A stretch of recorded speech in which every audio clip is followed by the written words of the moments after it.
अस्सलाम वालेकुम नाज़रीन, उम्मीद है आप खैरियत से होंगे। अल्लाह ताला हम सब को अपने हिफ्ज़-ओ-मान में रखे और हमें हर तरह की बीमारी से महफूज रखे। नाज़रीन, आज की इस वीडियो में हम बात करेंगे गैर अरादी तौर पर पेशाब का निकल जाना, जिसको यूरिनरी इनकॉन्टिनेंस कहते हैं। ये मर्ज़ मर्दों के अंदर और औरतों के अंदर भी हो सकता है और इसमें ये होता है कि मसाने के ऊपर कंट्रोल नहीं रहता, मसाने के मसल्स जो हैं उनके ऊपर कंट्रोल नहीं रहता और मरीज़ जब उठता है, बैठता है, खांसी करता है तो उसका यूरिन जो है वो निकल जाता है और उसको पता भी नहीं चलता। तो ये मर्ज़ जो है आम तौर पर ये ज़्यादा उम्र के लोगों में पाया जाता है, वो औरत हों या मर्द हों, दोनों में ये हो सकता है और इसकी बहुत सारी अक़साम हैं और हर किस्म का जो ये मर्ज़ होता है उसकी अलामात और वजह अलग-अलग होती है। यानी ये मर्ज़ जो है कई वजूहात की बिना पर हो सकता है और हर वजह के मुताबिक उसके अंदर सिम्पटम्स होते हैं और उसकी अलामात होती हैं। आम तौर पर ये जो वीकनेस ऑफ पेल्विक मसल जो है उसकी वजह से होता है कि जब हमारे ये जो मसल होते हैं पेल्विक रीजन के अंदर, ये मसाने को और मसाने की नाली को, यूरेथ्रा को सहारा देते हैं और जब ये मसल्स वीक हो जाते हैं तो उस वक़्त मरीज़ को पेशाब का प्रॉब्लम हो जाता है, उसका यूरिन के ऊपर कंट्रोल नहीं रहता और पेशाब जो है उसका खारिज हो जाता है। फिर नर्व डैमेज की वजह से ऐसा हो सकता है। बाज़ का मसाने के जो मसल्स होते हैं अगर उनमें वीकनेस पैदा हो जाए या वो डैमेज होना शुरू हो जाएँ या वो कमज़ोर हो जाएँ तो उसकी वजह से ये प्रॉब्लम हो सकता है। जिस तरह के स्फिंक्टर मसल्स जो हैं वो अगर वीक हो गए हैं तो मसाने के ऊपर पेशाब का जो कंट्रोल नहीं रहता, पेशाब निकल जाता है खुद ब खुद। हार्मोनल चेंजेस की वजह से भी ऐसा हो सकता है कि मसलन ऐसी ख़वातीन जो प्रेग्नेंट हैं या वो मेनोपॉज़ की उम्र से गुज़र रही हैं तो उसकी वजह से भी मसाने के मसल जो हैं वो वीक हो जाते हैं और उनका जो पेशाब को कंट्रोल करने का जो अमल होता है उसमें सुस्ती आ जाती है और पेशाब जो है वो ऐसे ही खारिज होना शुरू हो जाता है।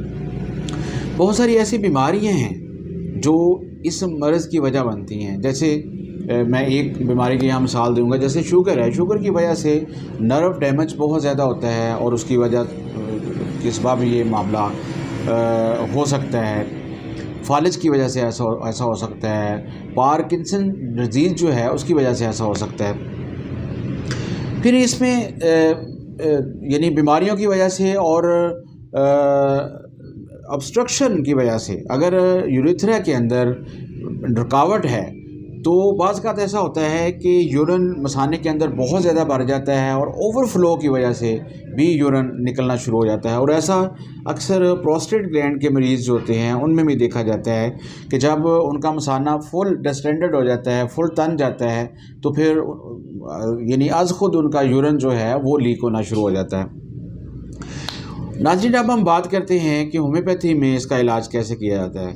तो होम्योपैथी में बहुत ज़्यादा मेडिसिन ऐसी हैं जो कि यूरिनरी इनकॉन्टिनेंस के लिए इस्तेमाल होती हैं, इनवॉलंटरी यूरिनेशन के लिए इस्तेमाल होती हैं। लेकिन आज उन मेडिसिन में से मैं जिस मेडिसिन का यहाँ ज़िक्र करूँगा वो यूरिनरी इनकॉन्टिनेंस की बहुत ही ज़बरदस्त मेडिसिन है। एलिएंथस इसको हम कहते हैं। ये मेडिसिन जो है ये गुर्दे अगर फेल हो रहे हों और गुर्दे यूरिन की प्रोडक्शन ही ना कर रहे हों, उसमें कम यूरिन बना रहे हों, एनयूरिया का मसला जिसको हम कहते हैं, तो ये मेडिसिन जो है ये बहुत ज़बरदस्त काम करती है।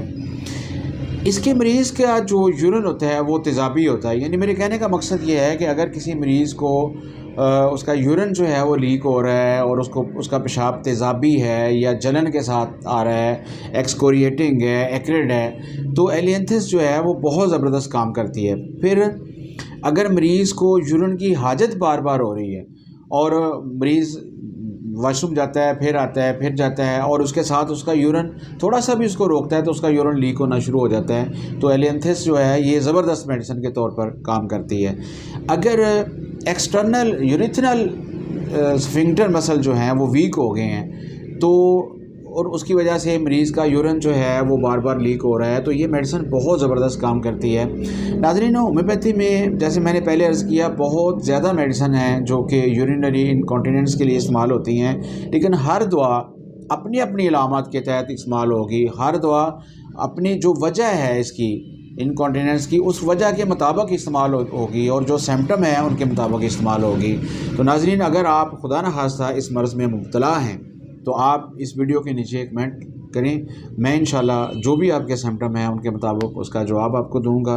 आज के लिए इतना ही। डॉक्टर मोहम्मद सीर अलवी को इजाज़त दीजिए। अल्लाह हाफ़िज़।